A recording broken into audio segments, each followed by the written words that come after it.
Yeah, Fresno State is an extremely talented basketball team. They're well coached. They do a great job at what they do.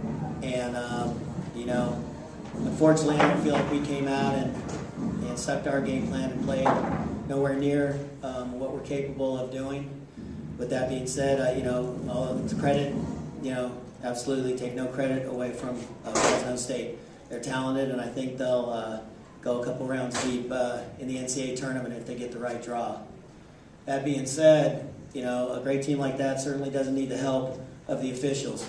And tonight was probably one of the most horrendous, one-sided jobs of officiating that I've been involved in. And I've been involved in a lot of postseason tournaments in my 21, 22 years. Absolutely horrible. And I'm embarrassed for our league. And I'm embarrassed for our kids that we had to go and be subjected to that. Because Fresno State doesn't need any help. They're good enough on their own. And, how that thing went down with those officials is beyond me. It was just bad. Like I said, horrendous officiating. And I'm not happy about it. You plan to take it up with the WAC? I plan to take it up. If I see Kate Arms outside this room, I plan to take it up. Because, I've already talked to her about a couple of those officials, and, here we go again. And, why do we have input and everything else if we're going to get stuck with the same stuff? And it's embarrassing to me. It's embarrassing to the league.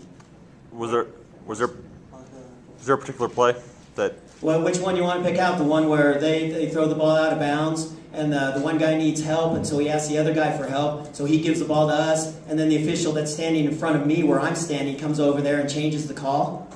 Or maybe the one where they think Shar, who's 5 foot tall, blocked the jump shot of a kid that's 5'8", and give them the ball there. She didn't touch the ball. She didn't touch her. And they turn that around. It's I could go on. Clokey, gets a foul for picking the ball. They go down, do the same thing to Yinka, and no call. I mean, I could go on and on. Believe me, it's the stuff that was going on under the basket. They weren't calling. These guys are getting shoved, hit.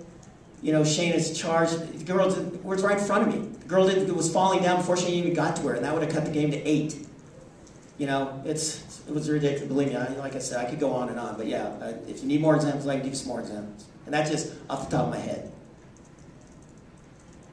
Are you worried about what the WAC's going to say about you saying that? No. No. What more can they do? They took it from us. And Fresno State, like I said, they got credit to them. And we just want a level playing field. That's all I'm asking for every game. Is consistency and the same at both ends, and that certainly didn't happen tonight. Coach, wondering if you could talk about the season that you guys have had from going from 2 wins in the non-conference to getting the semifinal berth the first time in the WAC for any of the teams. So that's what we talked about in the locker room. A really bad start to our year, trying to get things together, the injuries, and to come together like we did and finish 4th in the WAC, get the first ever WAC postseason win is just tremendous for our program. And I told Shar in the locker room, I'm so proud of her, and she had a fantastic 2 years, and she really helped lay the foundation for our progress and what we've done. There's been a lot of firsts in the last couple of years for us, and we continue to, we plan to continue to keep that going and keep it rolling and get some more players in and give these guys some help and keep it going. So I told them I'm real proud of the way they came back off that preseason and getting even in the league and 4th place and getting the win, man.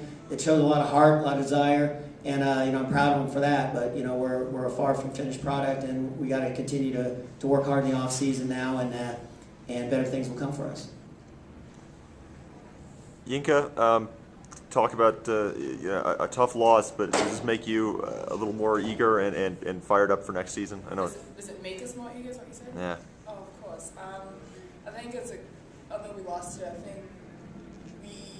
I think it's the way we played postseason and during season. It's only going to lead to next year, and we get better every year. And I think we've definitely tried our best. And next year we're only going to get better. We're going to add more people. We're losing Charlotte, but we're also adding a lot more talent. So we're going to pick up from what we have now and just add to it. So very eager. Yinka, you guys forced Fresno State to 33% shooting. They missed tons of layups. What do you think was the cause of that? I think maybe just we put more pressure on them. You know, there was a few times I had a lot of open shots and stuff like that, but at the same time, I felt like they kind of rushed a few shots down low, and that's probably why.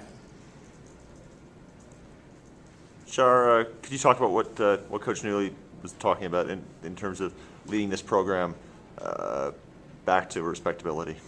I think these guys are going to do great things next year. You know, even the years after that, I wish I could be here one more year because there's no doubt they're going to be in a WAC championship. Like, we came this far with how many injuries we had. We only play about 6, 7, 8 players. You know, last year we only played 6 people. And each year is just going to keep getting better when, you know, there's not as many injuries and these girls can play together. Like, I know they're going to do great things, and I'm just glad to have been a start of that. Go ahead. They jumped out to kind of on runs the first half to start and the second half to start. What do you guys think was the cause of that? I think, again, we played back on our heels at first. You know, they attacked us, and we were getting some good looks, but they just weren't falling down. And, you know, we had a lot of turnovers in the beginning that led to easy baskets for them. And once we started making our shots and then being able to get back in transition on defense, you know, that's when we were able to cut it down. Charlotte, it's got to be hard. Your last game in an Idaho uniform. Talk about that. It sucks, you know. Like, I just want to be here again, you know. And I wish I could have spent 4 years with this coach and with these girls, you know. But I mean, it's been a roller coaster ride here at Idaho. I'm glad I've been here and been through everything I've been through, and I really wouldn't trade it for anything. I just, you know, I wish these guys the best of luck, and I'm still gonna be rooting for them no matter where I am after this. What are your plans after this? Not really sure. I decided as soon as season's over, I'll start figuring out what I want to do. You know, if I maybe want to keep trying to play, do something else somewhere else, maybe coaching. You know, I'm really just open to whatever. Just finishing school out and then see where it goes from there. When you graduate? I graduate this May. More questions? For the players, what did you guys think about the officiating? Hey, don't answer that. Don't answer that. John, what do you? I mean, do you think the officials were just incompetent, or they don't like Idaho, or Both. they've done something in the past? Apparently, yeah, because you only got 2 T's this year, both from one official that was out there. It's the only 2 I got all year. I think that crew carried grudges. I think, you know, I took one look at what was going on, and I was like, you got to be kidding me, man. You know? Yeah, definitely.